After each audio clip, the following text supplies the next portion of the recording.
Hey guys, welcome back. Thanks for joining me. So this week we are going to talk about narcissism and we're going to talk about abandonment. I have some notes here because I want to make sure that I'm covering everything. It is important to understand abandonment because we all have it, and the severity in which you have it obviously depends on you, your situation, and the things that you've gone through throughout the course of your life. But we've all experienced it, whether it's physical abandonment or emotional abandonment. Even if mom and dad are still married and they were like loving parents, there are so many different types of abandonment that it is just inevitable that you have experienced it, whether it was in childhood or in your adult life. Where it really becomes problematic is when you're unhealed from these types of wounds. And the reason being is that if you are unhealed, that means that you abandon yourself. If you abandon yourself, that obviously affects so many things. It affects your mental health. It affects the quality of your life, your relationships, the things that you go after, the things that you don't go after, the relationships that you do attract and you stay in for a long period of time. So it literally affects so many areas of your life. And that's why it is probably the biggest wound and the one that is the hardest to heal from, because you're really reprogramming everything and really learning how to take care of yourself on much deeper levels than you're doing right now. When we think of abandonment, we usually think of physical abandonment. Dad leaves, mom took off, a parent passed away. That is a form of physical abandonment as well. The emotional abandonment, sometimes we don't really know or we can't really see, but emotional abandonment can be very obvious. So what is abandonment? Abandonment is the lack of connection between you and another person. So our ability to connect with each other, emotionally connect with each other, have compassion, empathy, sit in a space for each other, be curious about how the other person is feeling, all of those like emotional things. When that isn't there, there is a lack of connection in our relationship. So that disconnection that happens, if you think back on your childhood, if you think back of mom and dad, there was one person that you did connect with emotionally or even sometimes physically. You know, the hugs were natural. It wasn't something that was awkward or forced. There was a relationship that you felt more comfortable with than the other. Now, it doesn't mean that the other person was bad or that we're going to blame the other person. This is not what that's about. It just means that there was a connection between you and that person, and there was a little bit of a lack in the connection with you and the other person.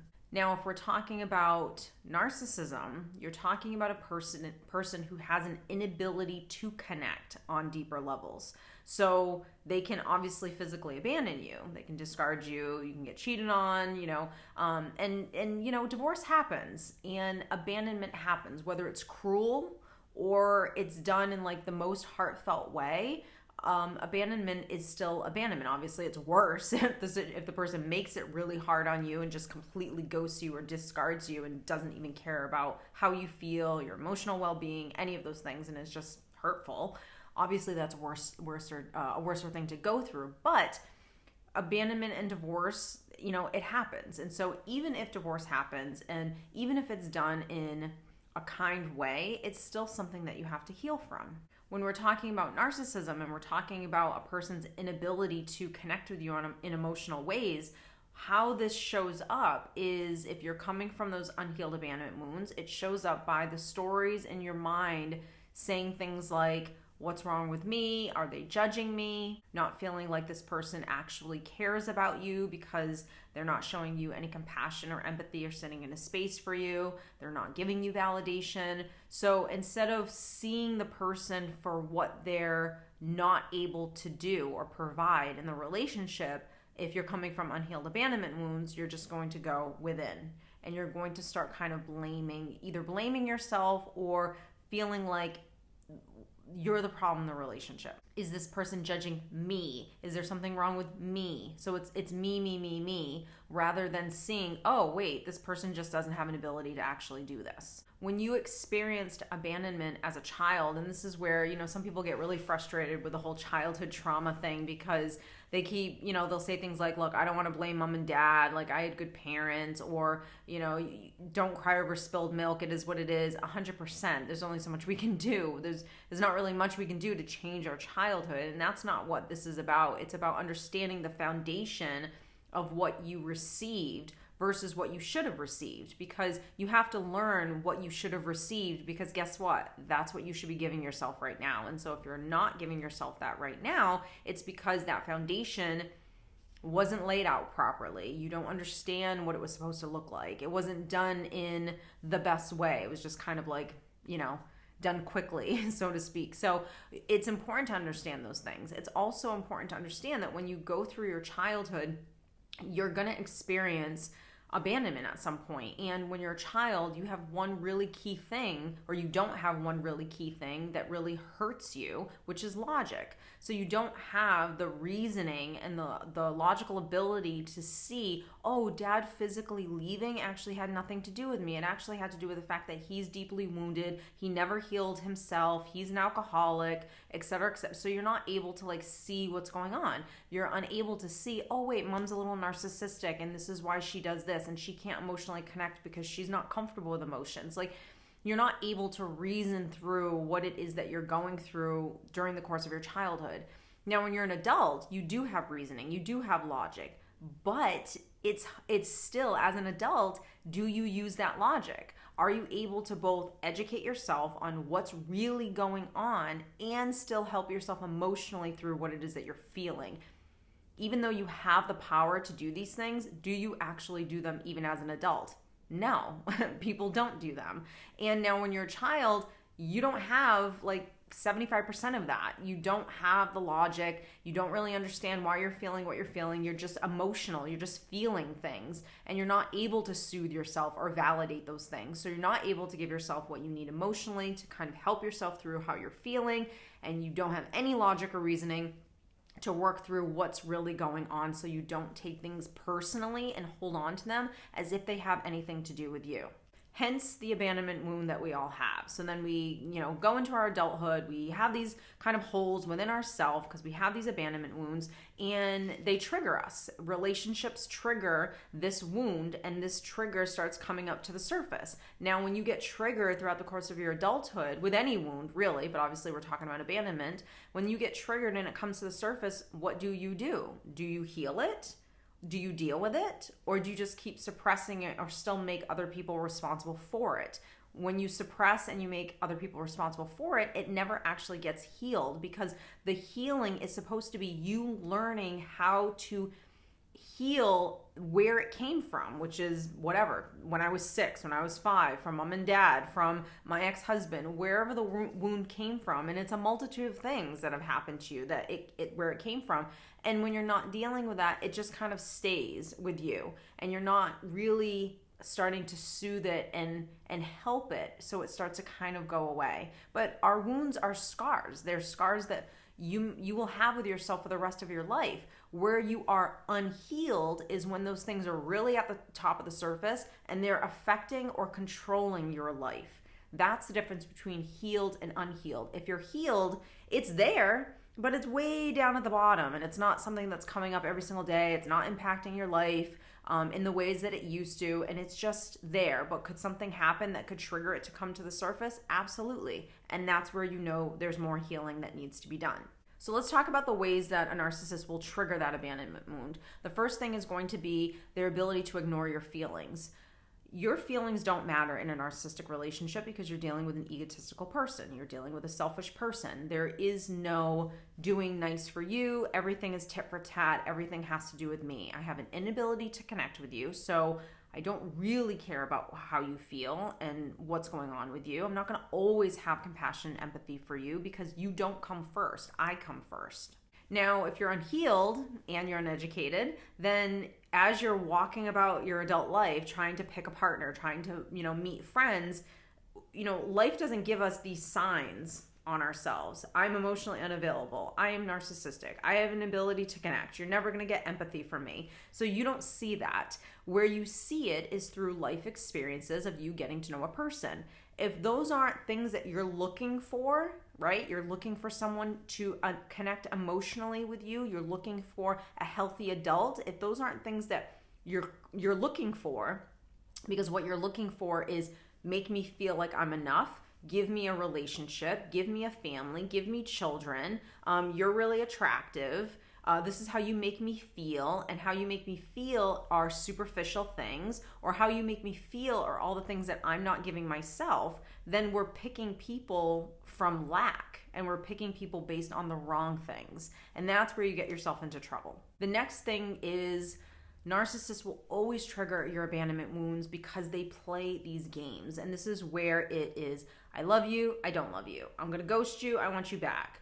It's that narcissistic cycle. It's the love bombing. It's the gaslighting. It's like that whole thing that goes on, and you're going up and down this roller coaster. One day you're the love of my life, and the next day I'm discarding you. It's that whole game that absolutely will trigger not feeling enough, or not, this is where the client will say, like, why didn't they love me? Why couldn't they be this for me? They can't be anything for you. They can't love you because you're dealing with a wounded person. The next trigger that will happen in all narcissistic relationships is really the abuse. And this is the, abusive tactics that they'll use. This is the gaslighting. This is the manipulation. So when we're looking at that cycle, this is the love bombing, the, devaluing, the manipulation, the silent treatment, the passive aggressiveness. All of those things that are happening are chipping away at your self-esteem. Now, how is this impactful in terms of abandonment? Is because all of those things are forms of emotional abandonment as well. It's all about me. It's not about we. It's all about what I need in order to feel good and that supply, versus being able to connect and actually have a healthy relationship with you. It's the ability of me being triggered by my own wounds and putting them out onto you. And so that obviously causes the disconnect. The next thing is going to be the devaluing. Now, the hard part with the devaluing is when you're healed, when you're good, when you've really worked on your abandonment issues and worked on parenting yourself. I cannot stress this enough. I link this course all the time. It's down below. It's the self-parenting course. It is mental health. It is what you were supposed to learn and what you were supposed to be given in terms of tools to be able to take care of yourself. Not 100% all the time, because no one can do it all the time. We need therapists and coaches and friends and everything to help us, because we're human beings at the end of the day. But you should at least have that healthy foundation of what it means to be responsible for yourself, not just physically, but emotionally and mentally as well. And if you can do that majority of the time, you're a healthy human being. So the devaluing, so when we're coming from unhealed stuff, it means that that foundation still is not intact. When it's not intact, that means that I need these holes filled. And instead of me filling them, I need you to fill them. I need you to make me feel like I'm enough. I need you to tell me that the decisions I'm making are good. I need you to validate me. I need you to soothe me, make me feel pretty, give me these things. I need all these things in order to fill myself up as well. So I'm already coming from lack, and I'm already not able to really give myself some good stuff. My self-talk is horrible, and I'm always abandoning myself. When that happens, that means that you're relying so much on someone else outside of you in order to make you feel good. When that happens, someone can devalue you like this. So if you were good to go and you felt healthy and whole, when someone starts to devalue and chip away at you and start picking fights with you or making these comments, you will nip that stuff in the butt right away, because I don't need you to be in my life and give me all of this negativity, all of this. Clearly, you're not capable of having a healthy relationship, or the relationship that I would like to have, right? Based on me feeling like I'm good and whole, and I'm looking for good and whole in the person in front of me. I'm not looking for the person to start chipping away at me or picking or any of those kind of things. You'll start to see patterns really quickly, and you won't tolerate them. That's what we're trying to do, is heal ourselves so we can feel good, so we can go out into the world and be good. When we're talking about really the last kind of trigger of that abandonment wound, and this is really the obvious one, and it's going to be the discard. If you have ever been discarded, you will know that that is the ultimate abandonment, because it's not just about breaking up, and it's not just about getting a divorce, because those things happen. It is in the way that it happens. It is the most hurtful, crushing of your self-esteem, I mean, hurtful is just, I don't even know another word other than hurtful. It is the worst pain to go through because it's coming from the person that you never expected it to come from. And when that happens, it's such a betrayal, it's such a lack of trust, a breaking of trust. And it crushes you in such a way because you really thought you were in a relationship where something like that would never happen. Not just the breaking up part or the divorce part. Because if you're real, just accepting of the fact that divorce does happen and people do fall out of love or people just grow apart, that those are just things that happen in life.